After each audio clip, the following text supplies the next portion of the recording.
Hello everyone, my name is Vaibhav Jain and I am a chartered accountant. आज के इस video के through मैं एक बहुत ही इंटरेस्टिंग टॉपिक को बहुत ही सिंपल तरीके से समझाने की कोशिश करूंगा। हम लोगों ने कल न्यूज़ में देखा कि वेस्ट टेक्सास इंटरमीडिएट WTI एक तरह का क्रूड ऑयल होता है, वो उसका मे का फ्यूचर नेगेटिव पे क्लोज हुआ। उसका मतलब क्या है? उसका क्या मतलब ये है कि हमें पेट्रोल पंप पे हमें पेट्रोल नेगेटिव प्राइसेस में मिलेगा? बिल्कुल भी नहीं। वो एक फ्यूचर कॉन्ट्रैक्ट है। फ्यूचर कॉन्ट्रैक्ट नेगेटिव पे क्लोज हुआ है, जिसका मतलब है कि लोगों ने उसका डिलीवरी नहीं लिया है या डिलीवरी को पोस्टपोन किया है। तो मैं इसके मार्केट के रीजंस पे ना जाते हुए मैं इसके जो पॉलिटिकल रीज़न है उसके बारे में बात करना चाहूँगा आज, ताकि वो सारे लोग जो लोग शेयर मार्केट को या स्टॉक मार्केट या कमोडिटी मार्केट को बहुत ज़्यादा अच्छे से नहीं भी समझते हैं, उनको भी ये वीडियो अच्छे से समझ पाए और उन्हें पता पड़े कि आज की तारीख में हमारे आसपास में पॉलिटिकल सिचुएशन क्या चल रहा है एंड इसका हमारे ऊपर क्या इम्पैक्ट आ सकता है। तो मैं स्टार्ट करना चाहूँगा एक बेसिक से फैक्ट से कि ऑयल एक मिनरल रिसोर्स है एंड सिंस एक मिनरल रिसोर्स है वो, तो वो सारी जगह पे इक्वली अवेलेबल नहीं है। वो कुछ कंट्रीज़ में ज़्यादा अवेलेबल है, कुछ कंट्रीज़ में कम अवेलेबल है, जैसे कि इंडिया। तो जहाँ पे वो ऑयल ज़्यादा अवेलेबल होता है वो कंट्रीज़ ऑयल को एक्सपोर्ट करते हैं। सिंस वो ऑयल को एक्सपोर्ट करते हैं तो वो उसका प्राइस भी गवर्न करते हैं। ओके। तो उसका प्राइस गवर्न करने के लिए मिडिल ईस्ट में जो जो भी ऑयल के एक्सपोर्टर्स हैं, उन्होंने एक अपना कार्टेल बनाया जिसको उन्होंने बोला Organisation of Petrol Exporting Countries, जिसको ओपेक बोला जाता है। इसमें कुछ 14 कंट्रीज इसका पार्ट है और इन लोगों ने इस कार्टेल को इसलिए बनाया था ताकि ये लोग मिल के एक हारमोनियस पोजीशन पे आए और ऑयल का प्राइस इस तरीके से डिफाइन करें ताकि किसी भी तरह का कोई फाइट, कोई प्राइस वॉर ना हो। ठीक है। सो ये प्राइस वॉर अवॉइड करने के लिए उन्होंने ये बनाया। बट जब से रशिया ने ऑयल का एक्सपोर्ट चालू किया है तब से उन लोगों को काफ़ी चैलेंज आ रहा था। तो 2017 में ऑयल के प्राइसेस दो बार 2017 में ऑयल के प्राइसेस दो बार बहुत ज़्यादा गिरे। एंड उसका इम्पैक्ट क्या हुआ? उसका इम्पैक्ट ये हुआ कि ये दोनों जो आपस में कंपटीशन कर रहे थे, ओपेक और रशिया, ओपेक जिसका सबसे बड़ा मेजर प्लेयर ही सऊदी अरेबिया है, तो उन्होंने 2017 में मिलके एक डील साइन किया। उन्होंने उस ये डील साइन किया और उन्होंने ये डील में डिसाइड किया कि वो लोग अपना ऑयल का प्रोडक्शन आपस में मिलके डिसाइड करेंगे। लोग दोनों के दोनों अपना ऑयल का प्रोडक्शन थोड़ा कम करेंगे, जिससे मार्केट में थोड़ा सप्लाई कम हो। मार्केट में सप्लाई कम होगा तो ऑटोमेटिकली प्राइसेस थोड़े बढ़ा दिए जा सकेंगे और उससे इन दोनों को फ़ायदा होगा। इस डील को इनफैक्ट उन्होंने उस वक्त ऐसा भी कहा कि ये एक कैथोलिक मैरिज है। कैथोलिक मैरिज है मतलब क्या कि ये सदियों सदियों तक साथ में रहने वाली ऐसी मैरिज है। हालांकि ऐसा हुआ नहीं, ये मैरिज शायद सिर्फ ऑलमोस्ट 3 साल तक ही जिंदा रही। और किसी ने सोचा नहीं था कि हम लोग आज जो कोरोना वायरस की सिचुएशन में है, सिचुएशन में आएंगे एंड हम उस सिचुएशन में आने की वजह से कहाँ कहाँ क्या क्या इम्पैक्ट आ सकता है। उस इम्पैक्ट को देखते हुए 7 मार्च 2020 को एक मीटिंग रखा गया। वो मीटिंग का वजह क्या था? वो मीटिंग की वजह ये थी कि ऑयल का कंजम्पशन वर्ल्ड वाइड बहुत कम हुआ। कंजम्पशन कम होने की वजह सिंस इंडस्ट्रीज़, काफ़ी सारी इंडस्ट्रीज़ बंद हुई, काफ़ी सारी इंडस्ट्रीज़ लॉकडाउन पे गई, तो उस वजह से ऑयल का कंजम्पशन बहुत कम हुआ। Not just industries, even house hold में ऑयल का कंजम्पशन कम हुआ। तो उस वक्त 7 मार्च 2020 को एक मीटिंग हुआ जिसमें ओपेक और रशिया साथ में आया और ओपेक और रशिया के ने मीटिंग में ये डिसाइड किया कि हम लोग हमारा ऑयल का प्रोडक्शन, मतलब उन्होंने डिसाइड नहीं किया, इनफैक्ट सऊदी के जो प्रिंस हैं मोहम्मद बिन सलमान, उन्होंने ये सजेशन दिया रशिया को कि हम लोग हमारे ऑयल का प्रोडक्शन कम करते हैं। और ऑयल का प्रोडक्शन कम करने की वजह से हमें क्या होगा? ऑयल का प्रोडक्शन अगर हम लोग कम करेंगे तो उस वजह से ऐसा नहीं होगा कि फ्यूचर में अगर कोरोना वायरस बहुत ज़्यादा फैलता भी है तो हमारा ऑयल का स्टोरेज का प्रॉब्लम हो पाएगा। ऐसा होगा नहीं। तो इसके लिए उन्होंने सजेशन व्लादिमीर पुतिन को, जो रशिया के प्रेसिडेंट है, दिया।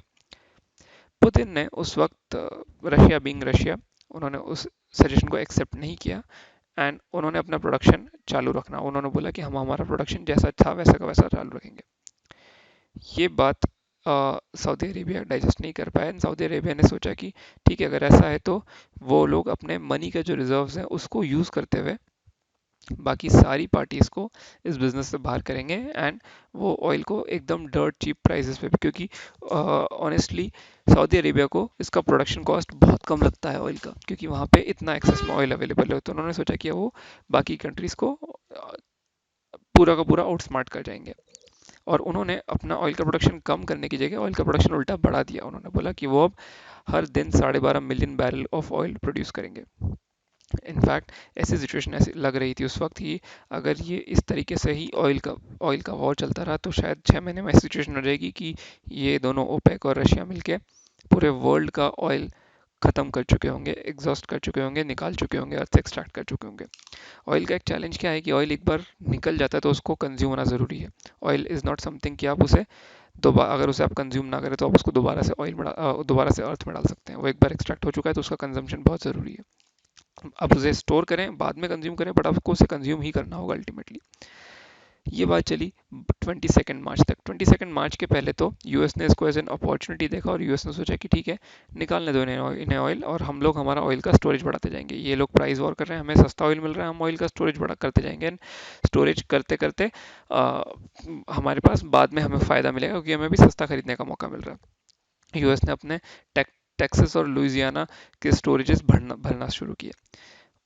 15 दिन तक ये चला होगा और 15 दिन में रियलाइज़ हो गया कि ये ज़्यादा टाइम तक चलने जैसा सिचुएशन नहीं है और इसका कुछ सोल्यूशन निकालना होगा। 22 मार्च को यूएस ने इंटरवीन किया।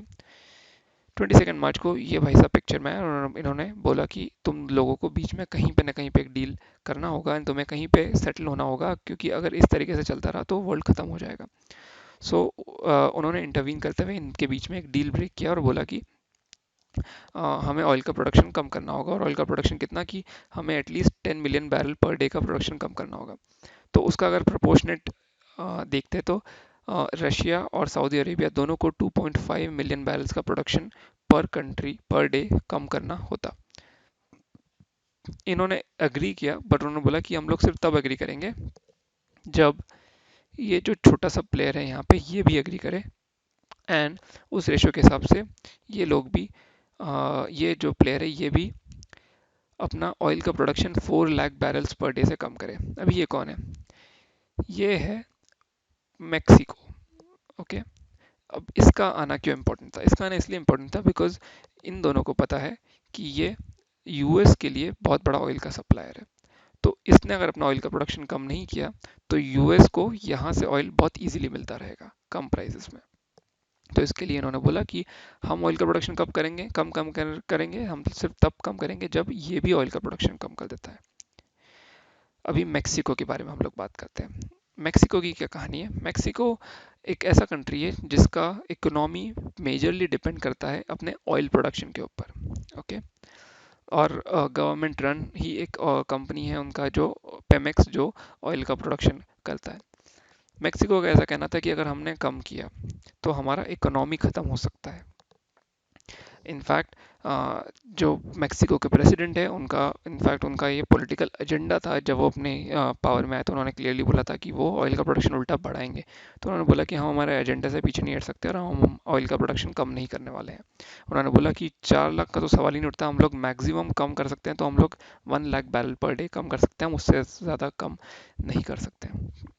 बट मेक्सिको ने ऐसा क्यों बोला? मेक्सिको पागल तो है नहीं, मतलब सिचुएशन समझ में आ रहा है कि अगर इतना ज़्यादा ऑयल निकल जाएगा और कहीं ऑयल को स्टोर करने की जगह नहीं बचेगी तो क्या करना होगा? ऑयल को बहा तो सकते नहीं है। तो क्या मेक्सिको पागल है? वो ऐसा क्यों बोल रहा है? क्योंकि अगर ऐसा हो गया तो पता है कि इतना ज़्यादा ऑयल आ जाएगा कि ऑयल लिटरली फ्री में बंटना चालू हो जाएगा, बिकॉज इतना ऑयल को कहाँ स्टोर किया जाएगा और उस ऑयल का करेंगे क्या? तो ऑयल एक्चुअली फ्री में जा सकता है, और फ्री में गया तो भी तो मेक्सिको की इकोनॉमी डूब सकती है। तो क्या वो पागल है? तो वो पागल नहीं है। ऐसा क्यों बोला मेक्सिको ने? अब वो जानने के लिए हमें जाना पड़ेगा 2008 में, इसके भी पीछे। जब 2008 में जब मार्केट कोलैप्स हुआ था, 2008 की बात करूंगा अब मैं। 2008 में जब मार्केट कोलैप्स हुआ था तब ऑयल के प्राइसेस $140 पर बैरल से गिर के $40 पर बैरल पे आ चुके थे, एंड मेजरली यूएस को इम्पैक्ट आया था। इस इम्पैक्ट को अगर हम लोग इस तरीके से देखें कि इसका इम्पैक्ट मेक्सिको के ऊपर कितना आया होगा, तो अगर ये इम्पैक्ट मेक्सिको के ऊपर आ रहा होता था तो मेक्सिको ऑलमोस्ट ख़त्म हो चुका होता था, बट मैक्सिको के ऊपर उस वक्त भी ये इम्पैक्ट नहीं आया। तो ऐसा क्यों हुआ, मैक्सिको के ऊपर उस तरह का उस वक्त भी इम्पैक्ट क्यों नहीं है और आज भी मैक्सिको क्यों नहीं डलता है? क्योंकि मैक्सिको के पास में है एक सीक्रेट वेपन। वो क्या वेपन है? मैक्सिको ने उस वक्त भी अपना वो सीक्रेट वेपन यूज़ किया, और नुकसान तो दूर की बात है, मैक्सिको ने बिलियंस ऑफ डॉलर्स का प्रॉफिट कमाया ऑयल के प्राइस गिरने के बावजूद। एंड मैक्सिको आज भी वही उम्मीद कर रहा है कि अगर ऑयल के प्राइसेस गिरते भी हैं तो वो बिलियंस ऑफ डॉलर्स का प्रॉफिट कमा सकता है। अभी वो क्या सीक्रेट वेपन है? वो सीक्रेट वेपन है एक मार्केट का एक बहुत अच्छा फाइनेंशियल इंस्ट्रूमेंट जिसको बोला जाता है पुट ऑप्शन। अभी पुट ऑप्शन क्या है? पुट ऑप्शन एक ऐसा इंस्ट्रूमेंट है जो मैक्सिको ने खरीद के रखा हुआ है अपने ऑयल के प्रॉफिट को सिक्योर करके रखने के लिए। मतलब क्या, मैक्सिको ने एक ऐसा राइट खरीद के रखा हुआ है कि ऑयल के प्राइसेस कुछ भी हों, हम मिनिमम इतने पे सेल करेंगे। और ये खरीदने के लिए मैक्सिको हर साल बिलियंस ऑफ डॉलर्स का प्रीमियम भी पे करता है। मैक्सिको मैक्सिकन नेशनल बैंक के थ्रू ऑयल के सॉवरेन बॉन्ड्स खरीदता है मार्केट से, जो उनके लिए एक हेजिंग का काम करते हैं। इसको मैं अगर और सिंपल टर्म्स से समझाऊं तो उसका मतलब क्या है कि मैक्सिको ने जो मैक्सिको जितना रेवेन्यू अपना ऑयल बेचने से कमाता है, मैक्सिको उसी रेवेन्यू को बचाने के लिए एक तरह का इंश्योरेंस पॉलिसी लेता है, और उस इंश्योरेंस पॉलिसी की प्रीमियम होती है ये जो प्रीमियम मैक्सिको पे कर रहा है। तो अगर मान लो प्राइसेस ज़ीरो भी चले जाते हैं तो भी मैक्सिको के पास में 2020 का पुट ऑप्शन एवरेज $49 पर बैरल का लेके रखा हुआ है।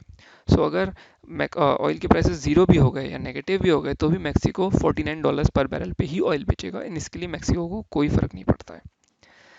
तो ऐसी सिचुएशन में अभी क्या होगा? ऐसी सिचुएशन में यूएस ने वापस से इंटरवीन किया। यूएस ने बोला कि मैक्सिको को कि मैक्सिको, हम जाके हम आपकी मदद करना चाहते हैं। सब लोग जानते हैं यूएस जब मदद की बात करता है तो वो एक्चुअली में क्या होता है। और मैक्सिको को बोला कि हम आपकी मदद करना चाहते हैं एंड आपके ऊपर हम लोग किसी तरह का प्रेशर नहीं आने देंगे। सो आप अपना ऑयल का प्रोडक्शन कम मत करो, हम हमारा ऑयल का प्रोडक्शन कम करते हैं। जो यूएस के दूसरे स्टेट्स में ऑयल का प्रोडक्शन होता है, तो यूएस ने बोला हम हमारा ऑयल का production by 2.5 million barrels per day कम करेंगे। एंड आपको उतना कम करने की ज़रूरत नहीं है, आपने जितना कमिट किया आप उतना ही कम करो और हम उतना कम करेंगे। बट यूएस ने इसके आगे एक कंडीशन रखा कि हम कम करेंगे, बट ये जो फेवर हम आपके लिए कर रहे हैं, ये फेवर आपको रिटर्न करना होगा किसी फ्यूचर डेट में।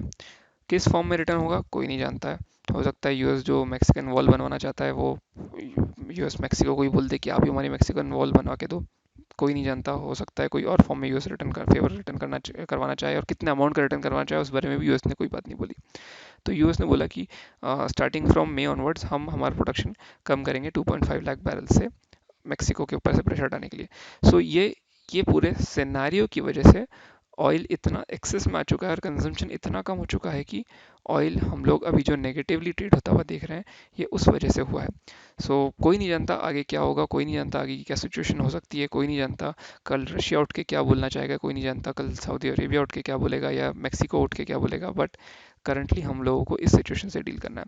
आई होप आप लोगों को ये वीडियो अच्छा लगा और आपको सिचुएशन समझ में आया हो कि अभी हम लोग किस सिचुएशन से डील कर रहे हैं एंड ये क्यों हम इस सिचुएशन पे आए हैं। अ, कुछ कंट्रीज़ के प्राइड वॉर की वजह से हम लोग ऑयल वॉर में आए, और ऑयल वॉर से हम लोग प्राइस वॉर में आए, प्राइस वॉर से हम लोग ऐसी सिचुएशन में आ गए कि हम लोगों का ऑयल ऑलमोस्ट ज़ीरो की वैल्यू पे आ चुका है। उम्मीद करता हूँ आप लोगों को वीडियो पसंद आया, और अगर आपको पसंद आया तो प्लीज़ चैनल को सब्सक्राइब करें एंड वीडियो को शेयर करें ज़्यादा से ज़्यादा लोगों तक।